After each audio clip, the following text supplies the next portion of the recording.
But slowly but surely, I handed out my last CD to somebody that listened to it, and I got on one stage, and once I had that platform, I got on another stage. Meanwhile, I'm recording videos, trying to do cover songs for every artist's birthday, just trying to do everything to be seen. Nobody's seeing it. I have no views, I have no following on social media, but I have quality content that's out there and it's not working. And every time I'm about to quit, something drops out of the sky that helps me get through another month. Eventually, years down the road, I started working with more and more artists, and Julian Marley found me scrolling through Instagram. Everybody asked me how I started working with the Marleys. He saw one of those videos that had no views.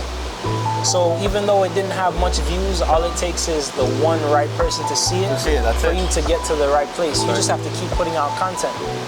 He saw one of the videos I did of a cover song of his father a long time ago, and he reached out to me and said, hey, you want to audition for my band? I thought it was a fake account, so I was like, oh yeah, sure, like I'll come meet up with you. Showed up at the place early just to see like who was trying to set me up. It was actually him. Flew to Miami, did the audition.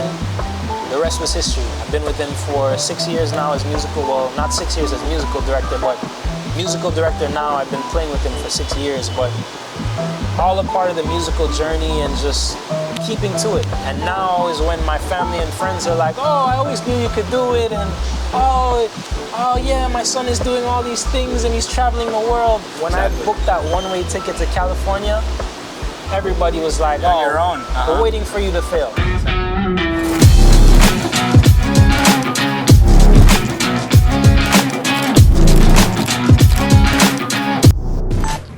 Yo, this is ORCA Live. We're here at Grell's Wynwood. I have a very special guest, someone that I've been wanting to have in the show for a while. And he finally came, my boy Jaime Hinckson. What's up, Jamie? How you doing, bro? Good, man. Good to see you, man. It's been a while. It's been a while, bro, but you know, here we are. Yeah. You're doing great things. Yeah. I have to have you on the show, definitely. Appreciate it. And you're a pianist. First of all, you're a two-time Grammy winner, Grammy Award winner, pianist and producer, right? You're a musical director also for artists like Julian Marley, The Uprising. That's great achievements. You come a long way, bro. Yeah, man, doing a lot of things and trying to do a lot more too. Always staying busy. Definitely, that's right. How's life treating you these days, bro? Can't complain, man. It's I was telling somebody the other day, a lot of times people congratulate me on the Grammys, different things, and I'm very grateful and appreciative, but there's so much other things that are on my mind, so much other things that I'm trying to accomplish that people haven't seen yet. Yeah. So I'm excited to get those things done, but grateful, man. It's a great journey so far. It's a roller coaster, ups and downs, but can't appreciate the ups without the downs. So definitely. I'm loving it, man, loving it. That's great, Yeah. Bro, like, you know, aside from obviously all the success that you had in your career, you know, so far, there's always a start, right?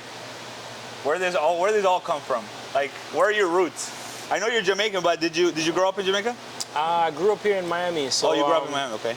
What's popular among most Caribbean islands, your Caribbean parents will have their kids in the U.S. so that they have U.S. citizenship. Yeah. You don't have to deal with green cards, visas, have to go through all of that. And then you can go back to Jamaica to do schooling, whatnot. So I grew and raised in 305, did all my school here, did everything, but every summer, every Christmas, I'd go back to Jamaica, always had a connection to roots, have cousins and family in Jamaica and stuff. But I grew up in Miami and took piano lessons when I was 8 years old.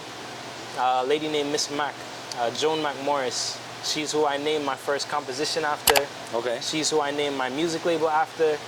This lady, I didn't know it then at 8 years old, but she was like the biggest influence in my life. Musically, she was like she wasn't just a teacher, she was like a grandmother, a mother, a best friend, my confidant, like everything. Wow. And everything started with her. I grew up doing classical music, classically trained, doing all my music theory. She eventually introduced me to her best friend, Leslie Butler, who I started to take jazz lessons from. And the rest was history, man. I've just been doing music ever since then. So jazz kicked in early, huh? Jazz was the reason I stayed in music because growing up I was in football, basketball, karate, music. Like you're busy. Your parents try to put you in everything and see what sticks. It's almost like, you know, it's extracurricular activities to babysit while they're at work. Exactly. So music was the thing I liked the least. I was playing these boring Beethoven, Bach, Chopin, classical things. Classical, yeah. It was boring. I wanted to pick up girls. I wanted to be outside. I wanted to be an athlete. Yeah. Like girls didn't want this nerdy kid playing piano, so I was always wanting to be doing something outside. So one day my parents were like, yo, you're doing too much. You got to give up one of the things that you're doing. So I was like, yo, music. I don't want to do music anymore. And they're like, oh, but you're doing good in music. We don't want you to give up music. And they forced me to drop karate. And this was right before I got my black belt. I was a first-degree brown belt. I was with this crew for a while. Like, it was a good outlet for me to fight and spar with kids. Like, I love going to karate. They took me out right before I got my black belt. It was hanging on the wall with my name engraved on the side. And you didn't get to it? Didn't get to it, and they pulled me out of karate. So I went to my next piano lesson pissed off. And this is when I was like, 12 years old or so. Went into a lesson with Miss Mac, and she's like this calm Jamaican lady, God-fearing woman, goes to church, reads her Bible. And as a Jamaican kid, like, you grew up knowing, like, you don't disrespect the elders. Exactly. I went into this piano lesson and had my arms folded, and she's like, yo, what's wrong with you? And I was like everything to her. She's like, she always used to talk about, oh my gosh, you're my greatest pupil, and I'm gonna see you doing great things. And I'm like, yo, whatever, old lady. I don't even like this music. I don't even practice. Yeah. That day I gave it to her, and I was like, yo, I hate your boring classical music, and piano's for losers. And I said everything that I thought was the most disrespectful thing at that time. You flipped. Yeah, no cursing or anything, but of course. It was disrespectful for a 12-year-old to say this. Definitely. And after I was done, like, I folded my arms like I'm not gonna play piano anymore. And she's like, oh, in the calmest manner, she's like, oh, you think you're bad. All right, no problem. And she gets up calmly. I'm thinking she might beat me, something like, my parents would allow anything to happen from her. She walks over to her CD player and she pops in the CD of a Jamaican jazz pianist named Monty Alexander. An album called Echoes of Jilly's. It's his version of him playing Frank Sinatra tunes. Okay. And she popped in the song, and we're listening to it song after song, and I couldn't help but think, like, yo, this sounded pretty cool.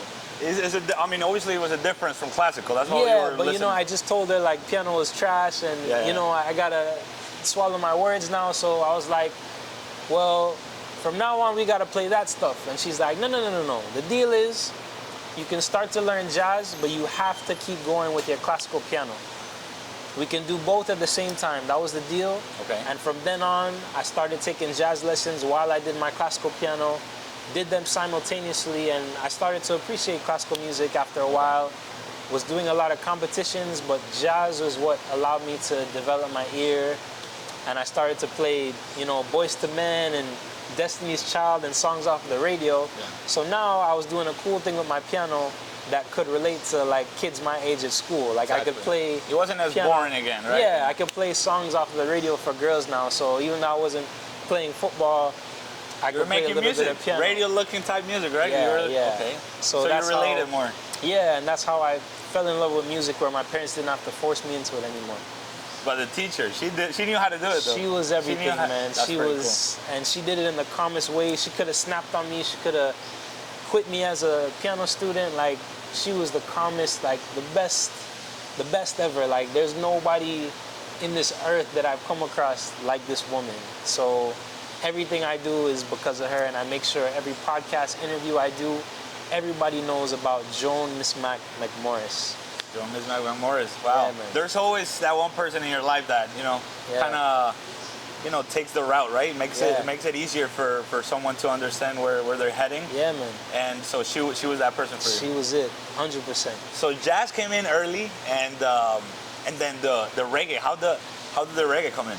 So I grew up with reggae. Like, reggae is just in you as a Jamaican. Like, you go to all these parties with your parents, They're listening, they're dancing into the middle of the night while all the kids fall asleep on one bed by 2 in the morning. Like, reggae is in you, but I never had to go on a stage and play reggae. So after high school, I actually took an 8-year break from music. Did no music, went to college, went to UF, partied, had a blast, but I did no music. It was after I finished, well, I didn't even finish college. I dropped out with 4 classes left. Okay. That's another story. But after 8 years at UF, I booked a one-way ticket to California, and the first artist I ever toured with was this artist from the UK named Holly Cook. Holly Cook, okay. And that was the first time I played reggae music and had to basically break down what I was listening to for my whole life. I didn't really have a teacher for that. It was just something you pick up and you learn and you find your own interpretation of how to play it. And from then I started to be the reggae guy and didn't realize how much I could play this music. Exactly. Started to look into other pianists like Jackie Mittoo, Tyrone Downey, more Monty Alexander. Started listening and studying jazz reggae pianists from Jamaica to be able to play reggae, to where I am now. I'm playing with Julian Marley, touring the world, playing to thousands and thousands of people all over the world.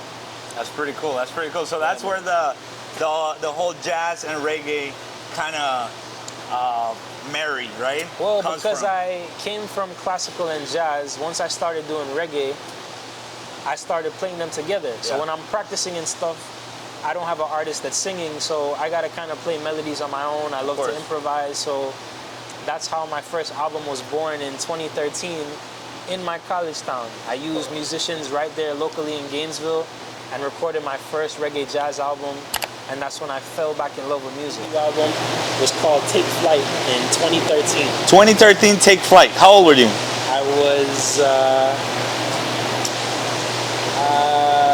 well, let me just do the calculation. I was 25. 25 when you took your first album, and that was, you were still in school? You were in UF? I was still in school. What happened was I had 4 classes left to graduate.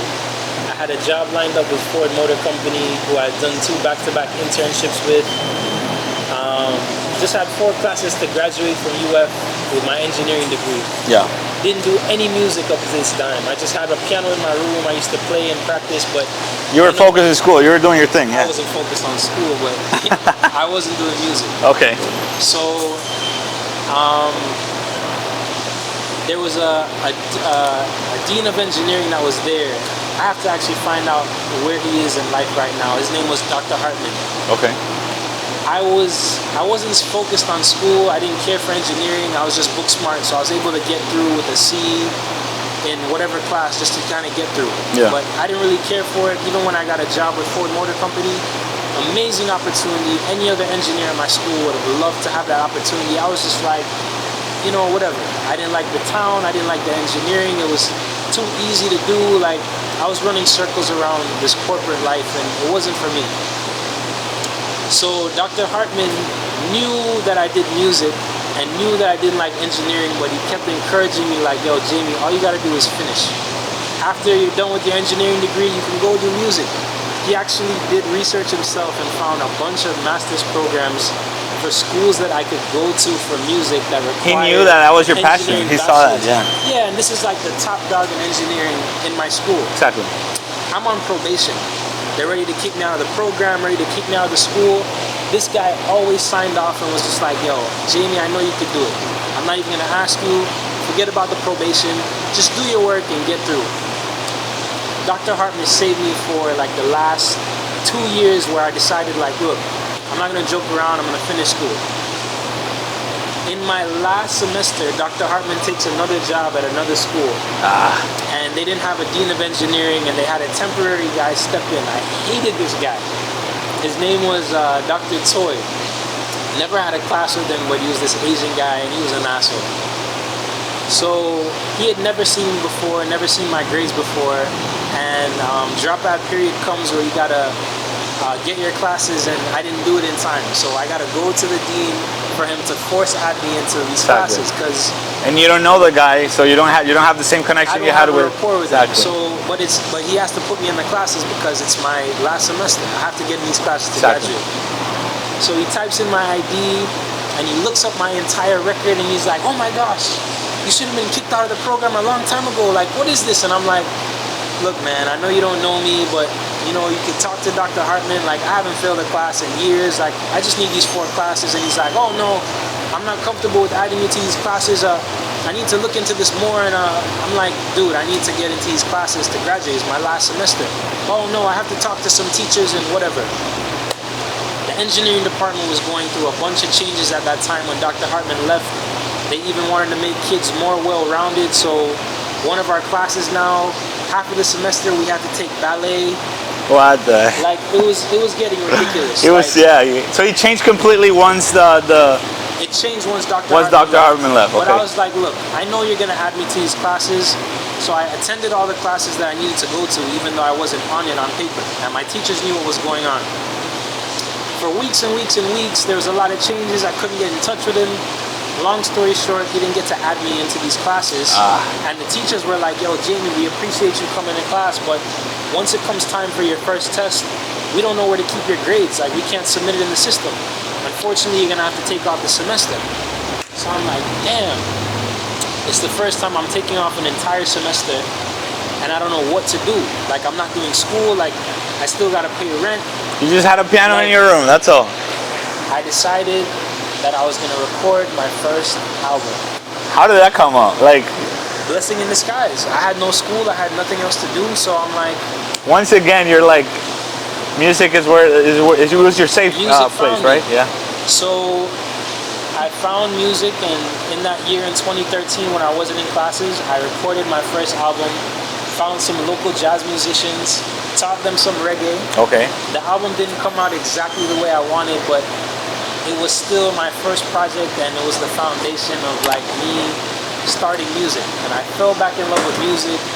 I did an album release party, like, you know, everybody that knew me from music or didn't know me from music, like, now I had something to show. Exactly. So the next semester came around now, I got to finish these 4 classes. The same thing happened again, where they didn't get me into my classes to graduate. And they said, yo, Jamie, we're so sorry. Life is just pulling you towards music, bro. Dude, so another semester taken off. Don't worry, I promise you we'll get you in the summer semester and you'll finish and you can go do your job with Ford Motor Company. We're so sorry. I decided at the end of that semester, I started doing shows for that semester now. Once summertime came around and they're like, all right, Jamie, you ready to do these classes? I was gonna have to renew my lease with my apartment. I was gonna have to stay in the town longer. I decided, yo, I don't need the 4 classes. I don't need the degree. I'm giving up Ford Motor Company.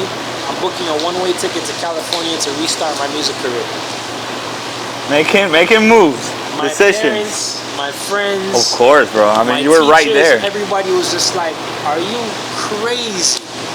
You're gonna give up 8 years of college, this good job with financial security that any other engineer would want, to go to some random place and do music? Nobody was on my side when it came to that. Of course. I had to prove to everybody how bad I wanted music. And when I went to California, it was a rough life. Why California? There was a musician I met out there that, you know, promised me I would get a lot of work if I was in California, and he was the one that got me the first tour. Okay. For Holly Cook. Okay, so there was some trust there, right? Yeah. You already. But when I got there, I found out Holly Cook was pretty much it. So I'm on the street corner handing out CDs. I'm trying to meet people. I have no connections. I can't get any shows. I still gotta pay rent. Luckily, I moved over there with my, I don't even know what to call her, but it's my ex now, but this girl she backed for me more than any girl in this world. We moved over to California together, started over on a new foundation, and like built a life together that spanned over 8 years. It was beautiful, it was amazing, and without her, I wouldn't have been able to do what I did in California. But only she knows the struggle that we went through. And we didn't share that struggle with our families, with our friends. We just knew what we went through. Yeah, you were just growing. You were just out there growing, doing your thing. Dude, we slept on a beanbag for like 3 or 4 months. We had it was like that, huh? Like, yo, it was rough. It was artist-like. That's how it is, bro. And I thought that it would be a lot better when I was in LA. course. But slowly but surely, I handed out my last CD to somebody that listened to it, and I got on one stage, and once I had that platform, I got on another stage. Meanwhile, I'm recording videos, trying to do cover songs for every artist's birthday, just trying to do everything to be seen. Nobody's seeing it. I have no views, I have no following on social media, but I have quality content that's out there and it's not working. And every time I'm about to quit, something drops out of the sky that helps me get through another month. Eventually, years down the road, I started working with more and more artists, and Julian Marley found me scrolling through Instagram. Everybody asked me how I started working with the Marleys. Yeah. He saw one of those videos that had no views. So even though it didn't have much views, all it takes is the one right person to see it. That's for it. you to get to the right place. You just have to keep putting out content. He saw one of the videos I did of a cover song of his father a long time ago, and he reached out to me and said, "Hey, you want to audition for my band?" I thought it was a fake account, so I was like, "Oh yeah, sure, like I'll come meet up with you." Showed up at the place early just to see like who was trying to set me up. It was actually him. Flew to Miami, did the audition. The rest was history. I've been with him for 6 years now as musical, well, not 6 years as musical director, but musical director now. I've been playing with him for 6 years, but all a part of the musical journey and just keeping to it. And now is when my family and friends are like, "Oh, I always knew you could do it," and oh yeah, my son is doing all these things and he's traveling the world. When I booked that one-way ticket to California, everybody was like, "Oh, your own. we're waiting for you to fail." Exactly. We'll be here when it's all. I mean, the music career is hard, man. The music career is hard. Not everybody makes it. It's a long journey. It is not for everybody. You need trust, right? Yeah. And you need those type of people that help you up. Yeah. But it's hard. It's not easy. It's not easy, mostly when you're an independent artist, when you're starting, when you're just knocking doors, right? Yeah, and I didn't know. I thought I would be able to just pick back where I left off in high school. When I was leaving high school, I was doing music all the way up until then. So I was playing shows in Jamaica. I opened up for Patti LaBelle, and when I was 17 in Jamaica for Air Jamaica Jazz and Blues Festival. I'm on the show with Air Supply, John Legend, Al Green. Like, I'm winning competitions. I'm at the top of my class when I'm 17, 18 years old, and when I started college, I decided music is too easy. I got it all figured out. 8 years later, I wasn't the young kid anymore. Everybody could do what I was doing. Exactly. I didn't have a network of people or a place to go to play my music. So when I started from scratch in California, it was like a taste of humble pie where I had to really, really, really show everybody how bad I wanted it, because it was rough. It is, man. Rough. Definitely. But it built you to who you are right now. Yeah. You're achieving great things, and I'm proud of you, man. Because last time we saw each other, I was like, "Hey, man, you got it, right?" And look, it took this while. I knew you were gonna start making moves and doing your thing. Yeah. The Grammys was great. I mean, I feel like we're gonna get to Colors of Royale a little later, but I do want to come in to talk about what you have in your shirt, Fresh Produce. Fresh Produce. So you're that's where you married pretty much jazz and reggae together. How'd you come up with this? After I released my first album in 2013, I also realized how much of a budget it takes to release. To do an album, yeah. I had to learn what mixing was, what mastering was. I gotta pay the musicians, I gotta pay the engineer, I gotta pay the studio's time. So an album isn't something that you could do overnight. On top of you being a creative, you have to have the budget to be able to create what you want with the people that you want to create with. So when I got back to Miami, during COVID, I happened to meet these musicians, these fantastic musicians. The Richards family. They call themselves Homebred. Okay. Dave Richards Jr., Mike Richards.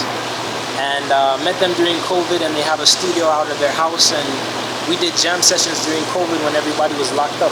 Exactly, perfect timing. They weren't about mass or whatever, like we just jammed together and we just meshed together, and we ended up creating just a slew of music in a span of like 2 weeks. And to this day, I'm still editing and releasing music from what we recorded 2-3 years ago. So it was just a straight jam session, just going at it raw. Just went back to back to back to back, song after song, and that's how my album was born.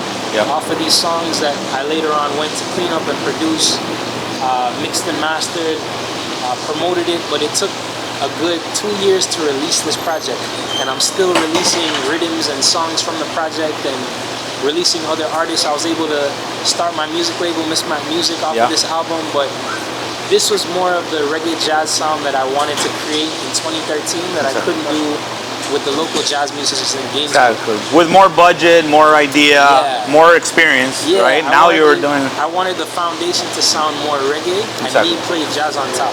Beautiful. My first album was more jazzy with some reggae elements. So this is closer to the sound that I was trying to create, and Fresh Produce is like an album that I love, like timeless for me. I don't know how much people have listened to it.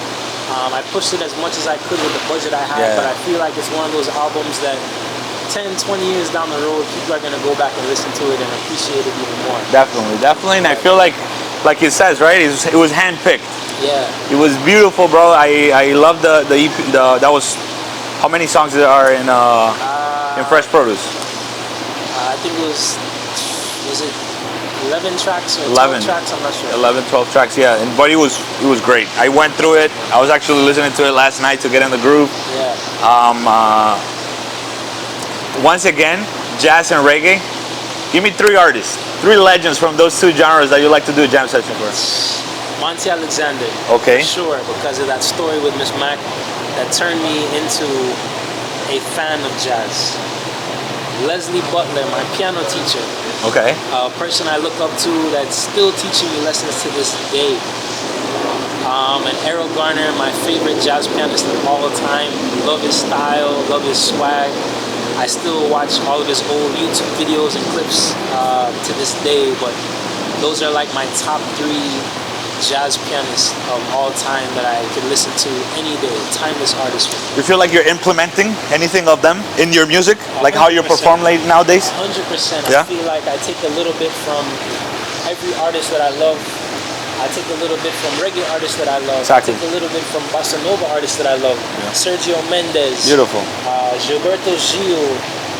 Artists from Africa. Artists from Italy, artists from all over the place that I've met or been introduced to from all of my travels touring the world. Music is a universal language.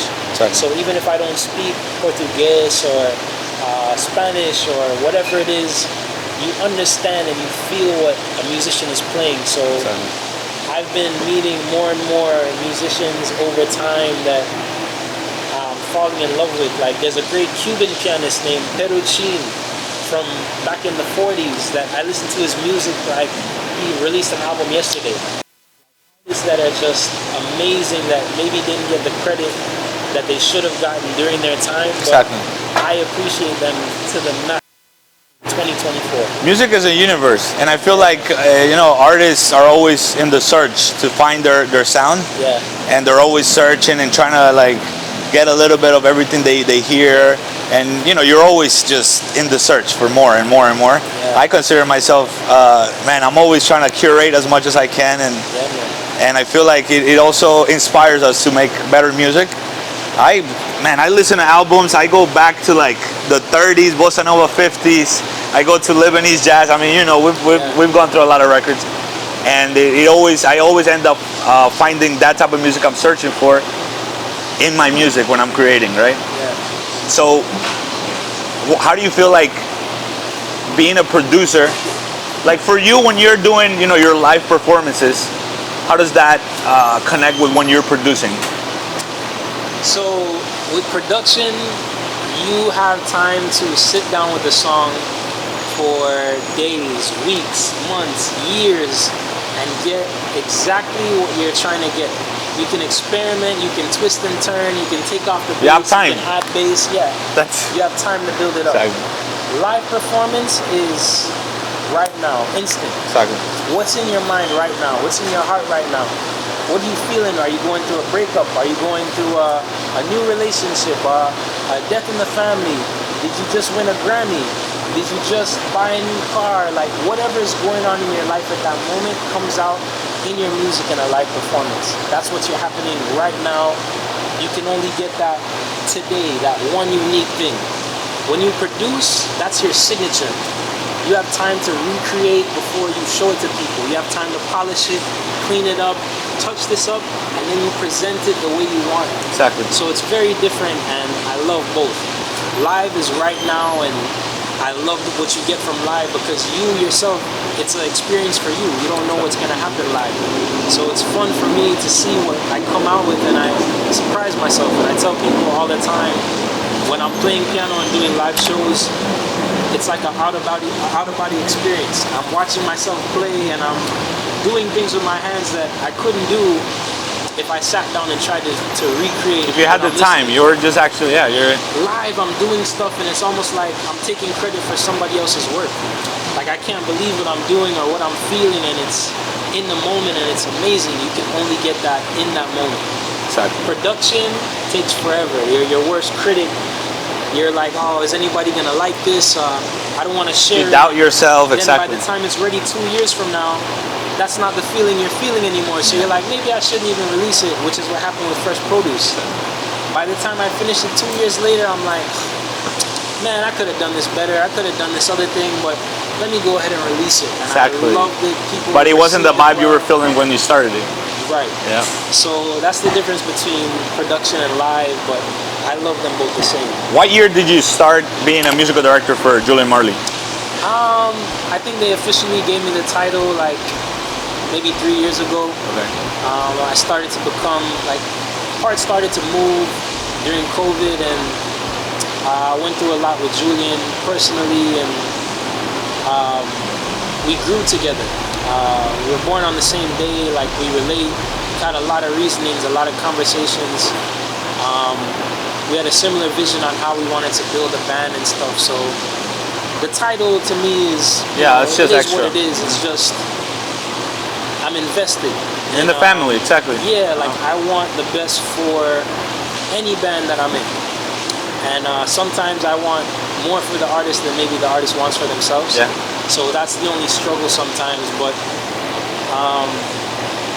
you want to go out with your best foot forward. You want to give the audience the best show that you could possibly give them. It's all about them.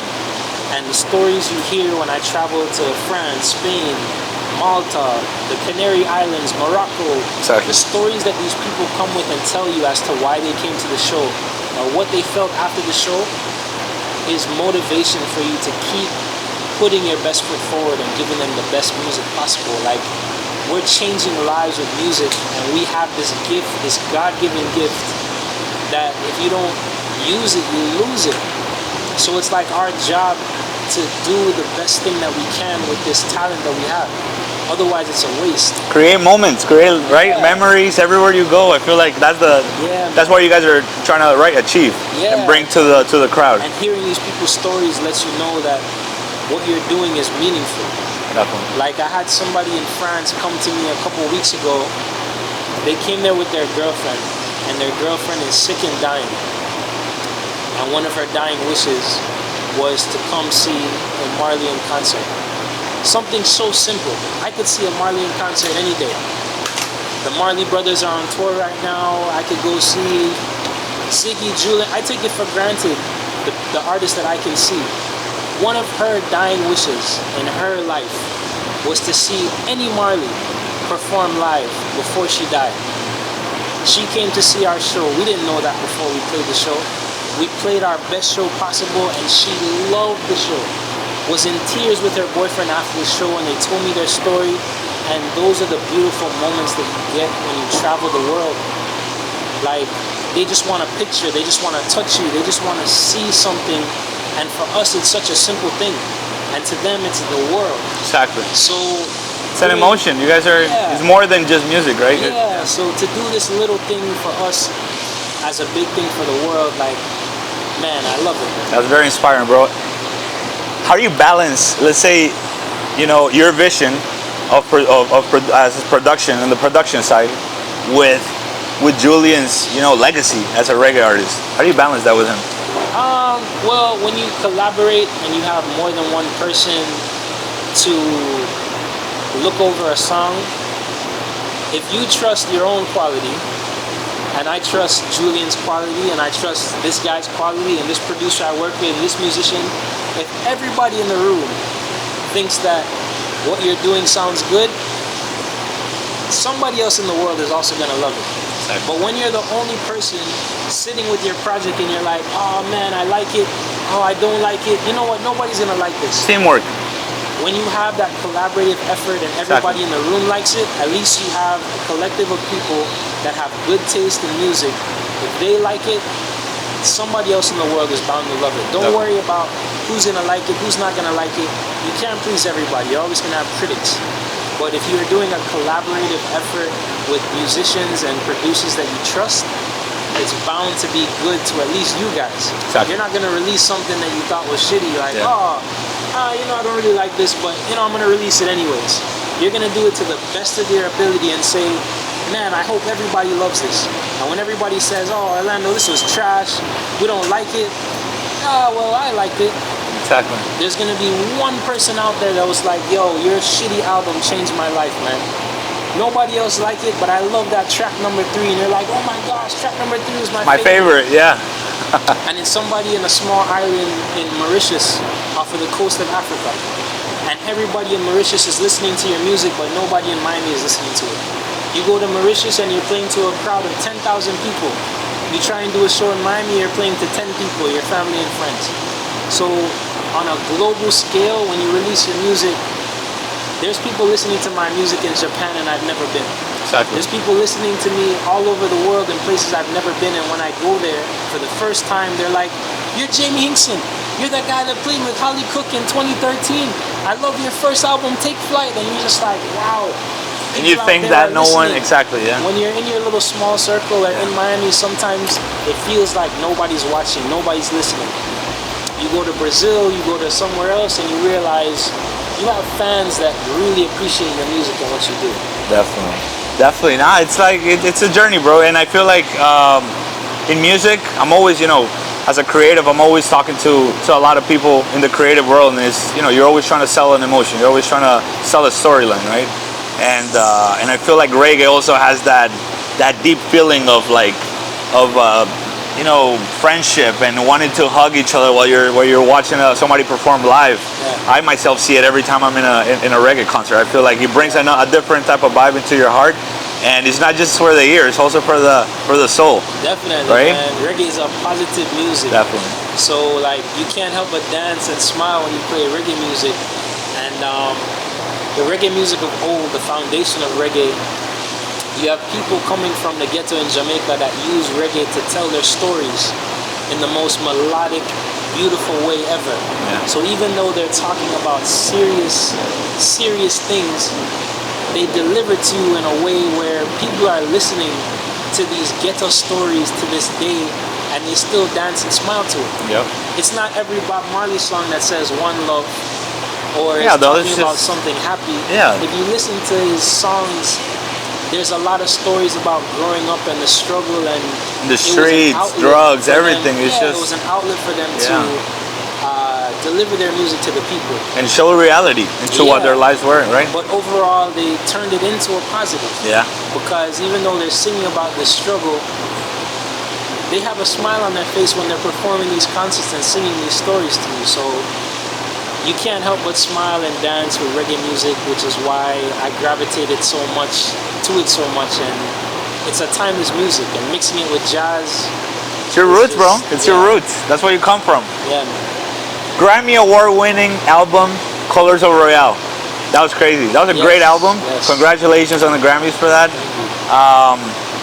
Any memorable experiences from the production of that album?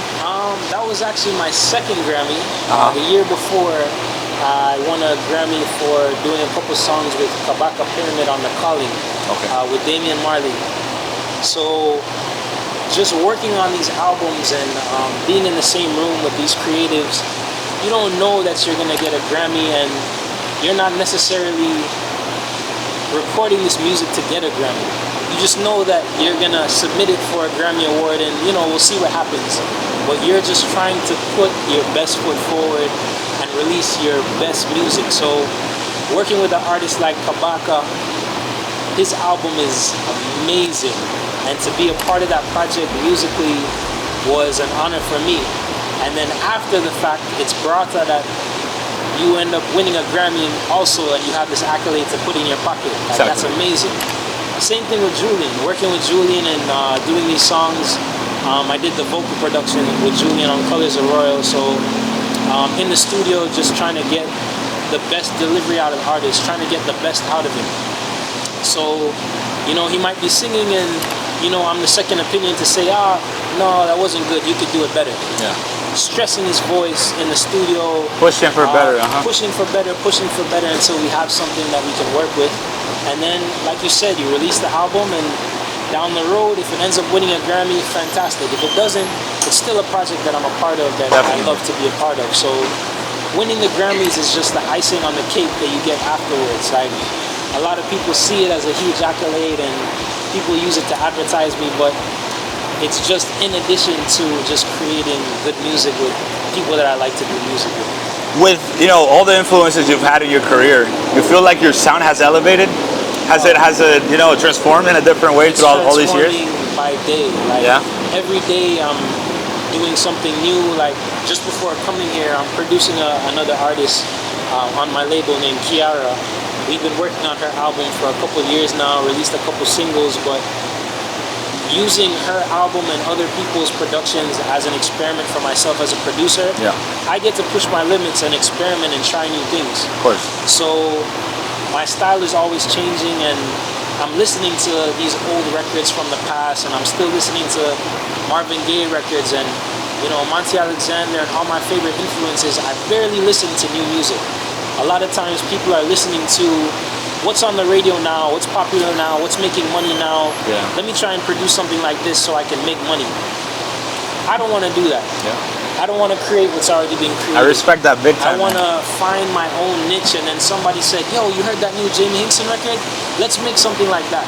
People are following in my footsteps trying to create my music now. Exactly. So it's rare that I listen to new music. I'm looking for influences from Bossa Nova, from this new, if I meet a new artist in Brazil, if I meet a new artist in my tours in Spain or in Switzerland and Sweden, that's where my influences come from to create something brand new. I'm not trying and global, to copy something. Right? Because you're looking at all these countries, you're looking at all these artists, so you're trying to create so you're elevating your sound to be a more global sound, and right? it's every day on Instagram you find a new musician, a new artist, bro, doing something. Where you're like, wow, who is this guy? That's and you follow them and you're like, oh my gosh, and it's extra motivation and extra fuel to put in the tank where you're just like, man, they're creating some dope shit over here.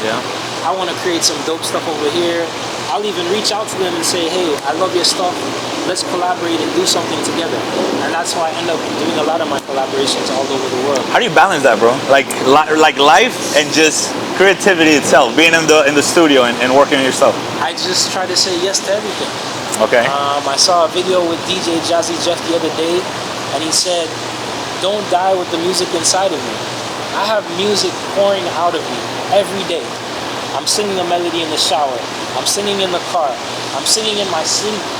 I have voice notes in my phone going back to 2013 of songs that, like, just me humming in the phone, beatboxing. Just ideas and ideas are pouring out of me constantly. So in this interview with Jazzy Jeff, he's saying, some of the stuff you're gonna get money for, some of the stuff you're gonna do for free, but yo, just let it go. People are holding on to what they think is their best song, and nobody wants this song. And the song that they decided that, oh, I don't even want to release this, that's the song that Jay-Z wants. It's got to be out. Show it to the world. The world would tell, right? You got to just put it out and see what sticks. So for me, it's just trying to get out as much music as possible, and the bottleneck is trying to get everything done. The production, the arrangement, the mixing, the mastering, it takes time. But once I start something, I have to finish. What would you think your legacy is going to be? Or what would you like your legacy to be, musically? Wow. I want my music to be timeless. I want 50 years from now, people can still listen to my song and don't really realize that I released it 50 years ago. The other day I played a cover of Marvin Gaye's What's Going On. And I think What's Going On was released in, like you'd say, 1972 or something like that. People can sing that song word for word today, generation after generation, and you don't realize how much time has gone since 1970. When I think of 1970, I'm like, oh, that's 30 years 30 years ago. A lot of people say that. always, the calculation's always 2000. Dude, that's like, yeah. You tack on another 24 years, this song has been out for over 50 years. And people are still listening to it, and it's still the most beautiful song ever. Think of how many songs you know from the 60s and 70s that are timeless, that you still listen to today. Your parents still dance to it. Your grandparents dance to it. You dance to it. You're gonna have your kids dancing to it. Timeless. Bob Marley's music is 40 years old. Exactly. I was gonna tell you that because I mean, you guys are making reggae and you have a clear path. I mean, Bob Marley's music.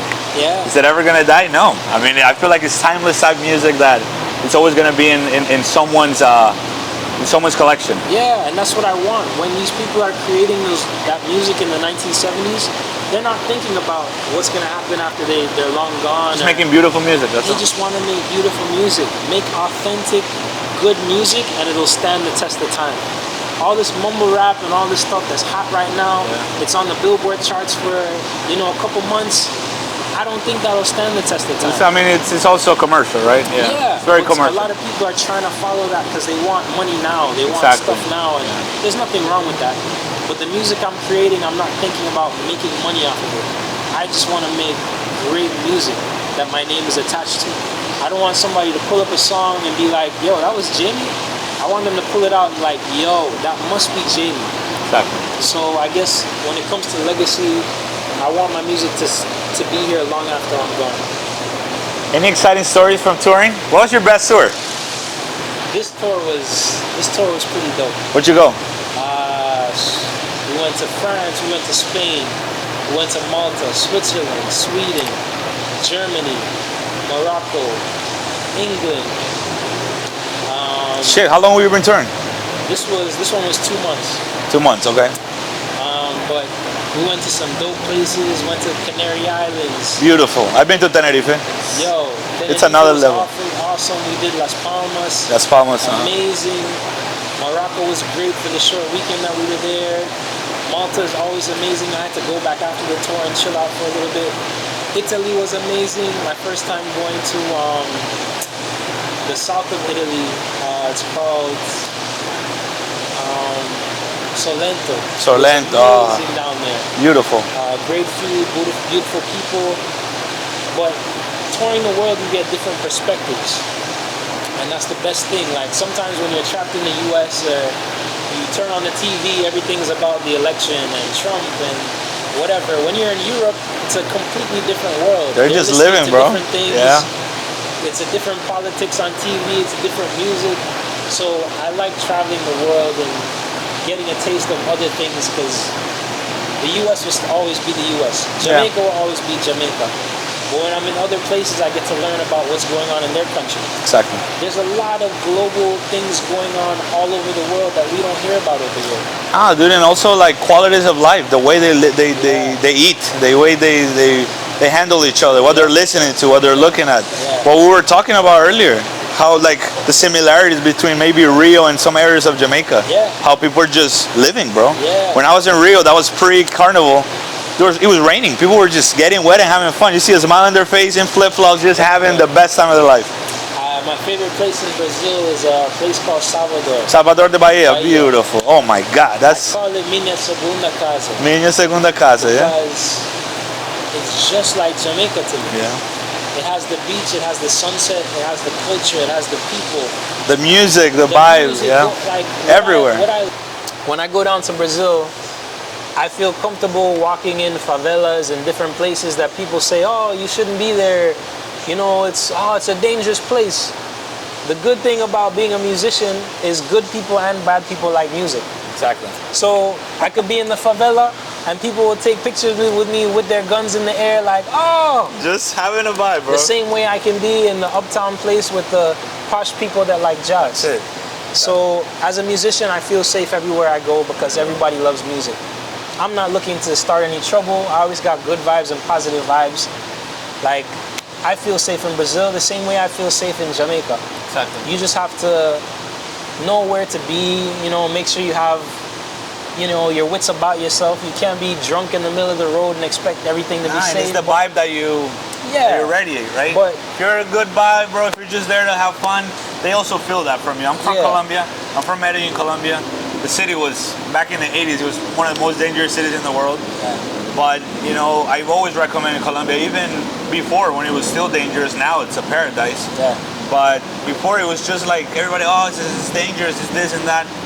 Listen, if you go with the vibe of wanting to learn from the culture, learning from the food, from the people, wanting to be in the areas where people might think is dangerous, but you're just being there to have a good vibe. If you have a good attitude and a good energy towards it, then nothing's gonna happen. If you're out there stunning, anywhere is dangerous, right? Right. That's exactly how I feel, and I've met some beautiful people in the strangest of places all over the world, in areas where I come back and I tell people from the place, like, oh, I was in this area, and they're like, oh, I would never go there. And I'm like, you're from there and you would never go there, but I'm not from there and I feel perfectly fine there. That's right. So you just gotta go for yourself and see what it is. That's a good move. You move out there. Have you ever experienced with samba or bossa nova with a band? Yeah, I played a little bit of bossa nova, and what I do is I turn like Girl from Ipanema into reggae, and I do a little thing, and I love experimenting, and I learned so much off of those musicians. Like, their rhythm is different. The same way I have reggae in me, and it's hard to explain, it's the same thing for them when it comes to bossa and samba. Like, it's a rhythm that I can't really catch, that they just have in them, and they can't explain it. Exactly. You could try to play it as much as you want, but it's never gonna be as them. Like Cuban timba. They just have the right. They have their right. Yeah. It's a different rhythm, right? It's a different. Man. I mean, bossa, they have their own thing. Everything. And bossa's a delivery. Like it's just a stem of samba, right? Yeah. That's how it started. But even when you think you have it, you don't have it. It's the same thing when musicians all over the world try and play reggae. They play it to the best of their ability, but as soon as you find a Jamaican musician, they're gonna pick out like, oh well, there's a little thing that you're not doing. I mean, but Jamaicans can get picky with their reggae, and that's normal. Everybody gets picky with their music, of course, but man, I would never ever. It's not the same vibe, bro. Yeah, I would have never the play vibe. bossa or Cuban timba and be like, oh, I'm a master at it. Cuban timba, you tried it? I would love to. Actually, I have my friend here. He's a percussionist. Dude, Cuban loves timba. Yeah. I have a reminder list on my phone of just like things I want to do. At the top of my list is learn Cuban timba. I love listening to that rhythm, and it's so hard to catch. And I watch pianists like his name is Alfredo or Alberto, this Cuban pianist that plays Cuban timba. But listening to him play, I'm trying to catch what he plays and the different things he does with rhythm. It's amazing to me, and I'm just like, it's so hard for me to catch, and I can't. Like, I want to go to a school and be like, the one is here, the two is here, but it's something even you just being have a musician to know. is something you gotta know, definitely. But you know, I mean, you have exquisite taste of music. Yeah. I'm pretty sure that I mean, in your sound, your sound is probably sounding very global nowadays with all the music you're hearing, with all the touring. Yeah. What's next for Jaime? What's up? What are the new projects? Right now, I have a couple projects coming out on my Miss Mac music label. Okay. Kiara, one of my main artists, she's going to be releasing an album soon. I have an African project that I haven't talked about that I wanted to do. This little Amapiano Afrobeat kind of vibes I wanted to do. I also did a hip-hop jazz album during COVID that I didn't get to push because it was COVID. And some lo-fi stuff or what? Yeah, it's kind of like lo-fi. The name of that album is Take Time. Take Time. I love that album myself. It was another personal project where I grew up listening to JD and yeah, bro. Different old school hip-hop. So it was kind of like my ode to JD, and I work with this great producer out in California named D-Rack, Benjamin Osoba. So I want to do another hip-hop jazz album. I want to do an Afro album. It's all experimentation when it comes to my music, and seeing what other artists that I pull in once they hear what I'm doing with each music. So the short list, I'm going to Brazil for 2 months. I haven't announced it yet, so you heard it here first. Awesome. I'm going to be there for 2 months, which is the longest I'm going there. Okay. Because I want to see what it's like to really live in Brazil. Before making a big step. Yeah, I started to learn a little bit of Portuguese. Okay, fala. There's a couple places that I like, so I want to see what it's like to be down there to see if I still love it being down there as long as 2 months. So we'll see what happens. But 2025 is looking very promising. Nothing stops. I'm trying to get another Grammy in addition to all the touring that I'm doing personally and with Julian. So I just add to my list. And while I don't have time to sleep, I feel like I'm making positive change in the world. You're producing, bro. You're producing great things Yeah, for the man. world, for people's mind, life, Yeah. soul, experiences, memories. Music is beautiful. Yeah, That's why man. you're here. Yeah, man. That's why I wanted to, showcase what you're doing. Super proud of everything that you're doing lately, and and I want to be part of it. So obviously, that's why I have you here. I wanted to ask you, what is it like, a good advice that you would have given yourself now with your career, like when you were younger, the advice that you would have given yourself before entering this career?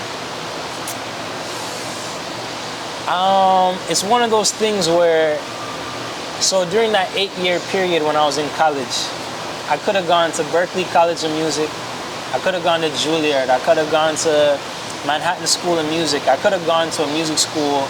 I had a lot of offers, I had a lot of auditions in place, and I decided to just go to UF. It was a party school, enjoy myself, do something other than music. So a lot of people say, oh, do you regret not finishing your degree, or do you regret not doing music during that time? But if I didn't do everything to this day exactly the way I did it, I wouldn't have the appreciation for music the way I do today. If I had gone to school for music, yes, I'd probably have a network, I'd probably be doing different things, but I would take music for granted. Because I had to be on the street side handing out CDs, and I got that taste of humble pie, it's why I know I will never cheat music ever again. So the advice I would give to myself as a child is just be a child.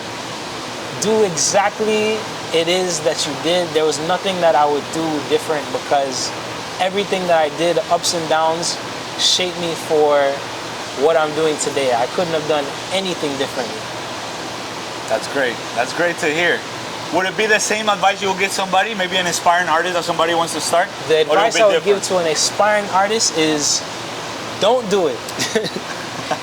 It is a struggle that is not for everybody. What I went through, I wouldn't put anybody through or ask anybody to go through. Some people's journeys, it's easier. Some people are more difficult. Everybody's journey is different. And some people get caught up looking at how that guy did it, how that guy did it. Oh, but this girl got in with this guy. This girl got this. Oh, this girl messed with this guy. And everybody's journey is different. So you just have to really, really want it for yourself. You can't do it for anybody else. Not for your family, not for your mom, not for your dad, not for your girl, not for your child. If you don't want it for yourself, it's not gonna work. Me, without a girl, without my family, without my friends, I know I'd still be doing music. I can't live without music. I eat, breathe, and sleep music.